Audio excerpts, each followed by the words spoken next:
we started first by understanding what this gender inequity is, right? And how do we bring it? We reflected on our own journeys and our own stereotypes and biases, and we tried to understand that by conducting gender survey in our in the families and also among students and parents. So that was the first phase, just understanding this issue. Yeah. Then in the next phase, we came together, we sat and we analyzed the data that we had. Like, okay, what do we do with this, right? How do we go ahead with this, with so many problems that we have identified? So then we created intervention plans and we started taking initiatives based on those intervention plans. And then the last phase, we thought, okay, this is what we have done. In short term, we identified problems, we are trying to solve those problems, but how do we go ahead and think that these problems don't come again and again? So then we started thinking about gender responsive schools. How do we create them, and what should we do in long term so that we don't face these problems later in our lives?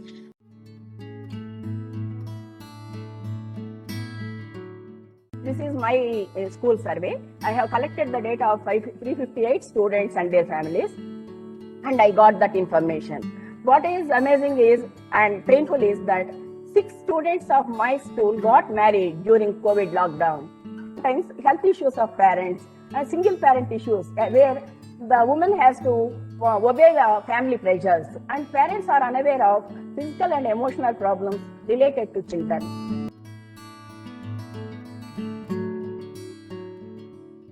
One girl of senior intermediate, she was an orphan and looked after by her grandmother. I got information that she was going to get married because her grandmother losing her sight and health problems. So she wanted to get her married.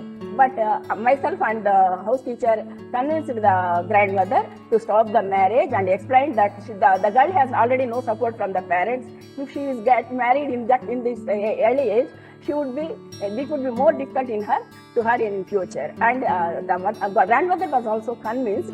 Now she is continuing her studies in my school.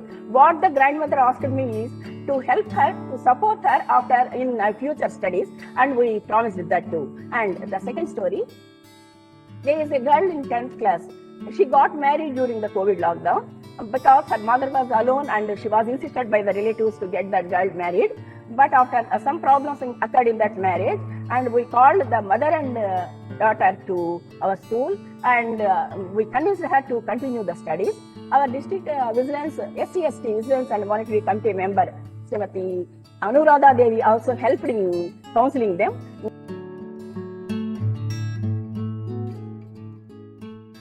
Recently in my institution also, more than 6 girls got married. But in 10th class recently also, one of the parent brought her child, took her child on the pretext that some of grandfather died.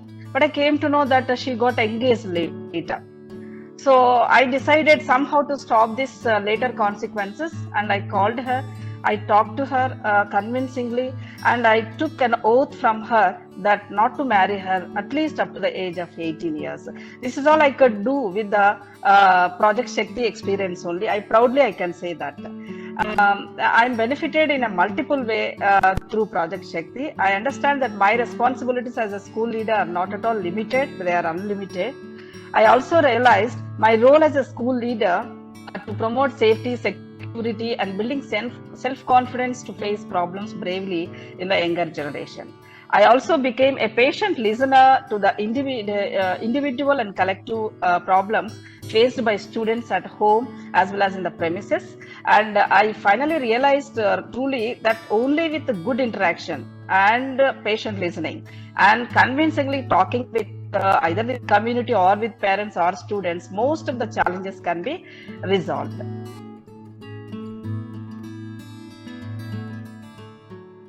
As a TCO, I conducted meetings with the Zoom meetings and meetings with principal, staff and students whenever I happened to visit the institutions. And there I told the school leaders to see that this gender response also should be an observational point in the classroom observation. I told the principals to conduct a healthy competition among the staff and the students to see that who uses neutral gender while they speak in their class. By giving speech or the taking class or in the assembly speaking, we can appreciate such teachers, and we can conduct some competitions to the students if they found in some of the textbooks I observed that the examples are gender biased. So if the students identify and they can change what words there we can use to make it more gender responsive, these type of questions if we ask to the students, they will be more focused on that, teachers as well as the students. These type of examples show the traditional way of giving particular jobs to particular gender. So to change this, I emphasize above points. Recently, we have conducted a workshop to science and maths teachers district-wide.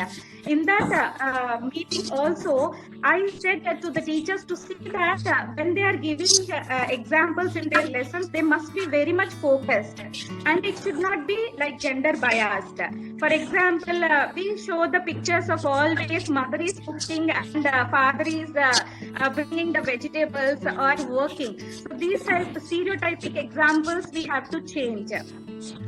In our schools, our leaders of girls institutions, they started a program called Girl Talk.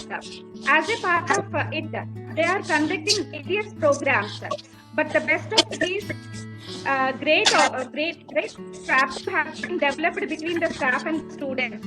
The girls found a platform to share their ideas and express their problems and finding solutions. And in our schools, we invited women employees who are in challenging professions like police officers, female mechanics, judges, bank officers, etc. This move enabled the students to take them as their role model and try to choose those professions as their career. Previously, what we see is the women or the girls, they are seeing that only teaching profession or nurse profession is eligible for them. No, not like that. There are many professions. By bringing such type of people around us, we can create this awareness. As a unit, we are trying to reduce the dropouts. During the lockdown, we could bring back 4 out of 9 girls back to the schooling. We are striving hard for the cause. I can say this number. One of the sessions in the Project Shakti, I mentioned this. 9 students, they got married, and we could not convince all or 9 of them, but 4 of them, they are coming back and now they are studying. On getting information about the child marriages of 2 of our students, we counseled the parents successfully to postpone the marriages.